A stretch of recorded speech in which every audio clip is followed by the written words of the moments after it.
We read today from the Hebrew Bible, 2 Kings chapter 5, verses 1 through most of verse 15. Naaman, commander of the army and the king of Aram, of the army of the king of Aram, was a great man and in high favor with his master, because by him the Lord had given victory to Aram. The man, though a mighty warrior, suffered from leprosy. Now the Arameans on one of their raids had taken a young girl captive from the land of Israel, and she served Naaman's wife. She said to her mistress, "If only my lord were with the prophet who is in Samaria, he would cure him of his leprosy." So Naaman went in and told his lord just what the girl from the land of Israel had said. And the king of Aram said, "Go then, and I will send along a letter to the king of Israel." So Naaman went, taking with him 10 talents of silver, 6,000 shekels of gold, and 10 sets of garments. He brought the letter to the king of Israel, which read, "When this letter reaches you, you know that I have sent to you my servant Naaman, that you may cure him of his leprosy."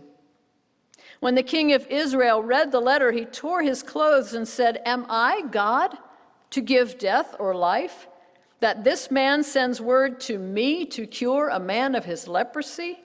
Just look and see how he is trying to pick a quarrel with me." But when Elisha, the man of God, heard that the king of Israel had torn his clothes, he sent a message to the king. "Why have you torn your clothes? Let him come to me, that he may learn that there is a prophet in Israel." So Naaman came with his horses and chariots and halted at the entrance of Elisha's house. Elisha sent a messenger to him, saying, "Go wash in the Jordan 7 times, and your flesh shall be restored, and you shall be clean." But Naaman became angry and went away, saying, "I thought that for me he would surely come out and stand and call on the name of the Lord his God, and would wave his hand over the spot and cure the leprosy. Are not Abana and Pharpar, the rivers of Damascus, better than all the waters of Israel? Could I not wash in them and be clean?" He turned and went away in a rage. But his servants approached and said to him, "Father, if the prophet had commanded you to do something difficult, would you not have done it? How much more when all he said to you was, 'Wash and be clean'?" So Naaman went down and immersed himself 7 times in the Jordan, according to the word of the man of God. His flesh was restored like the flesh of a young boy, and he was clean. Then Naaman returned to the man of God, he and all his company. He came and stood before him and said, "Now I know that there is no God in all the earth except in Israel."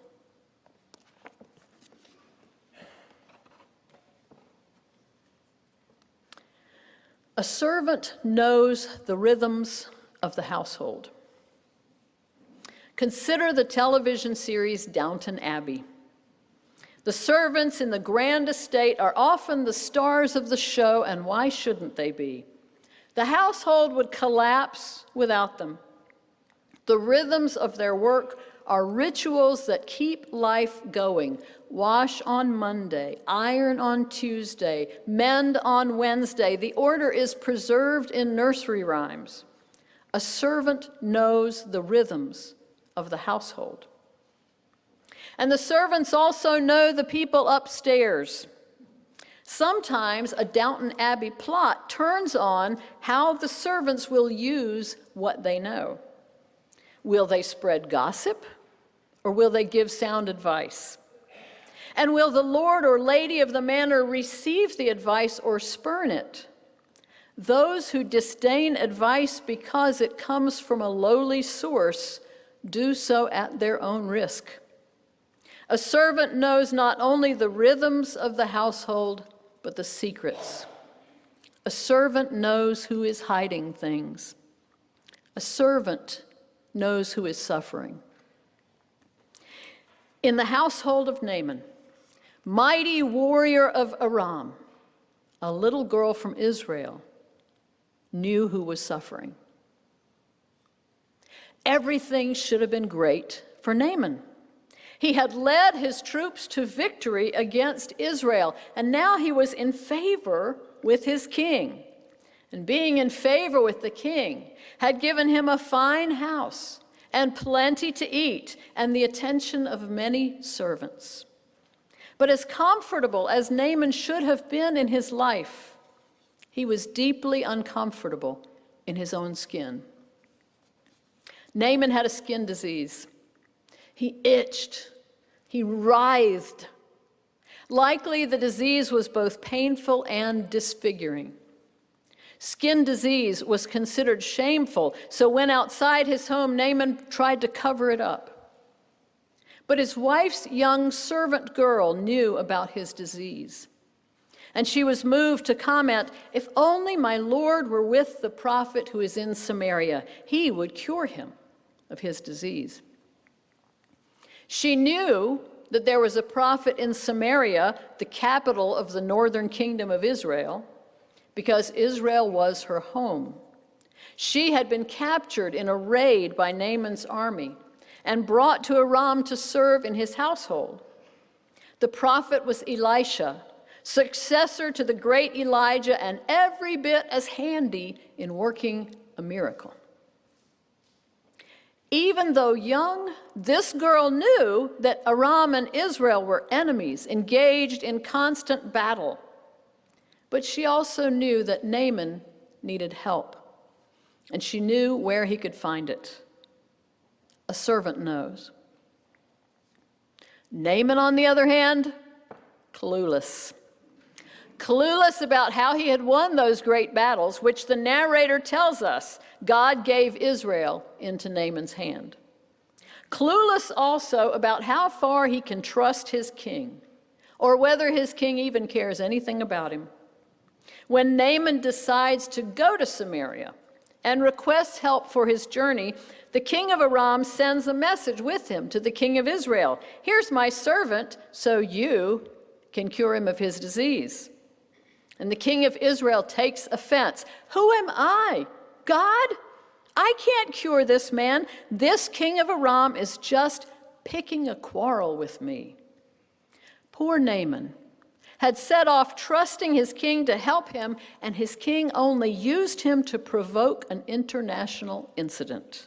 Naaman is less than a pawn. Naaman is a pinball, banged from side to side by the enmity of kings. Message, ping, response, ping, and Naaman rolls to the bottom of the sheen.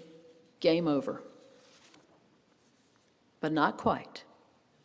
Word of these events reaches the prophet Elisha, and Elisha sends his own message to the king of Israel. "Let him come to me, that he may know that there's a prophet in Israel." Naaman sets off at once, and he roars up to Elisha's door with his chariots and his horses and everybody ready for his audience with the prophet. We can imagine what he might be thinking. Maybe something like this: "I got to be careful. The prophet might be frightened by my greatness. So I'll soothe him, and I'll calm his fears. And then in his gratitude, the prophet will work the miracle." He might use mysterious gestures. He might chant unintelligible phrases, and then, boom, my disease will be cured. But the prophet might be tricky. He might be sly. He might ask me to prove myself. A feat of strength, a rigorous discipline, some mighty task to prove that I'm worthy of healing. I am not worried. I will show the prophet my physical strength, my keen mind. Perhaps I have been called to Samaria so that the prophet may learn from me. So at last, there comes to the door, there stands before him not the prophet, but a servant with a message. Go and wash yourself in the Jordan 7 times, and your flesh shall be restored, and you shall be clean. And Nathan thinks, that's it? Nathan came all the way to Samaria. He stood before a foreign king. He accomplished everything he needed to do to get there. Naaman, who defeated Elisha's people and made them servants in his own country, and the great prophet can't even be bothered to come to the door. Naaman is beside himself. I thought, he says, that for me, he would surely come out and stand and call on the name of the Lord his God and would wave his hand over the spot and cure the disease. Naaman is enraged, and he storms away, muttering over the worst insult of all: go wash in the Jordan. A bath? That's it? Naaman, has got the finest bathtubs in the world back home in his fine house. And if it's a river he needs, there are rivers in Damascus, better than all the waters of Israel. He could just as easily have washed in the rivers of his own country. In the name of whatever God this prophet worships, what is the point of washing in foreign waters? What is the healing power of a river far from home? Ask a servant or ask a missionary. Now, I know that Naaman was no missionary. He charged into Israel not to spread joy and light among people his troops had defeated in battle, but to pursue his own self-interest. So perhaps he's not the best biblical character to celebrate world mission. On the other hand, many missionaries, the full-time kind and the people on short-term mission trips, could identify with parts of this story. For example, the necessity of trust and the potential for your trust to be abused. Naaman trusted that his king would protect and support him.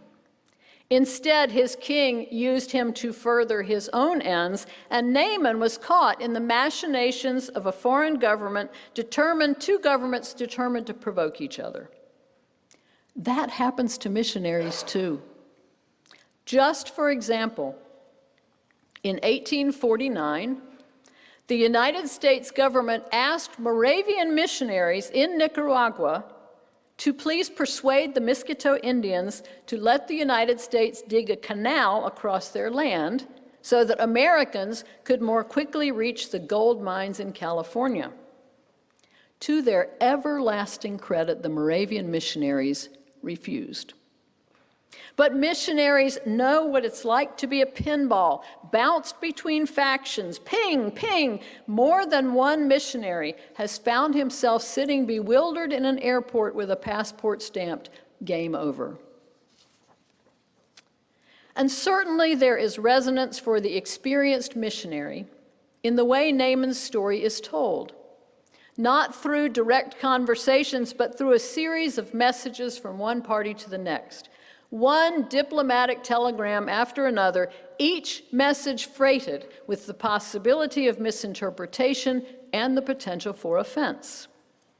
A misunderstanding can sink a mission, and government paperwork can sink a barge. But those who have done mission work might connect most deeply with Naaman in the area that's hardest to talk about: pride. The pride that we sometimes bring to our mission efforts. The pride that gets in the way of relationships. The pride we must lay aside to find healing in foreign waters. Mission efforts have historically suffered from ethnocentrism, the belief in the superiority of one's own culture. Sometimes missionaries come to the field with the prideful notion that they're bringing civilization. Now, I do believe that the church in mission today, and not just Moravians, but the church worldwide, I believe the church is repenting for that sin of pride. The demon of ethnocentrism still stows away in missionary baggage, but we are trying to rout it. The thrust of missions today in our Moravian Board of World Mission is not bringing to, but working with. Moravians on mission know that we are not bringing civilization, nor are we bringing grace. Grace comes from Christ, and Christ has already afforded it. At our best, we are learning in humility to work with the resources of knowledge and spirituality and relationship that are already built into structures of cultures beyond our own. The key word is humility. Like Naaman, before we slip into foreign waters, we must slip out of our pride. Now, how did Naaman do that? His pride was a garment that covered up his shame. But despite his pride, Naaman had one thing going for him. Against anything we might expect of him, Naaman was willing to listen to a servant. First, he listened to that girl in his household, the one who could see the pain and the suffering that he tried to cover up, the one who said that healing could be found in a foreign land. Why do we embark on mission? To do the work of the Lord. And yet, how many of us, when reaching out to another, have found healing for our own pain and suffering that we've kept under cover? And then what do we say? They gave me so much more than I gave them. We arrive on other shores with our tools in hand, bent on blessing others with our strengths, and instead we feel their hands tenderly ministering to our weakness. That is the work of the Lord, too. Healing happens in foreign lands whether we go looking for it or not. We go because we listen to a servant, Jesus Christ, who knows when we are uncomfortable in our own skin. Later in Naaman's story, he listened again to a servant. It was the servants who saw him stamping around and huffing and puffing around among the horses and the chariots, muttering about what Elisha had asked him to do. The servants knew about his pride. They knew that if Elisha had given Naaman some great feat to accomplish, Naaman would have jumped at the chance to show what he could do, because Naaman thought that everything turned on his own hard work, when in truth his healing was just part of the rhythms of God's household. Today was wash day, and the servants knew it. And whether out of hope or weariness or desperation, Naaman listened. So he went down and immersed himself 7 times in the Jordan, according to the word of the man of God. His flesh was restored like the flesh of a young boy, and he was clean. Then he returned to Elisha, he and all his company. He came and stood before Elisha and said, "Now I know that there is no God in all the earth except in Israel." Naaman immersed himself in foreign waters and found God there. But then he thought that God lived only in Israel. I wonder how long he was back in Aram before he discovered, as missionaries will, that the God he had met in the River Jordan had followed him home. Because that God lived in Aram as well as Israel, and also in Moab, and in Egypt, and even in Assyria. There's one God in all the earth, and that God would come to the earth in the form of a servant. That servant knows the rhythms of our lives, and the pain we try to hide, and what we should do about it. In humility, let us listen to that servant and pray that he will point us toward the healing power of rivers far from home. Amen.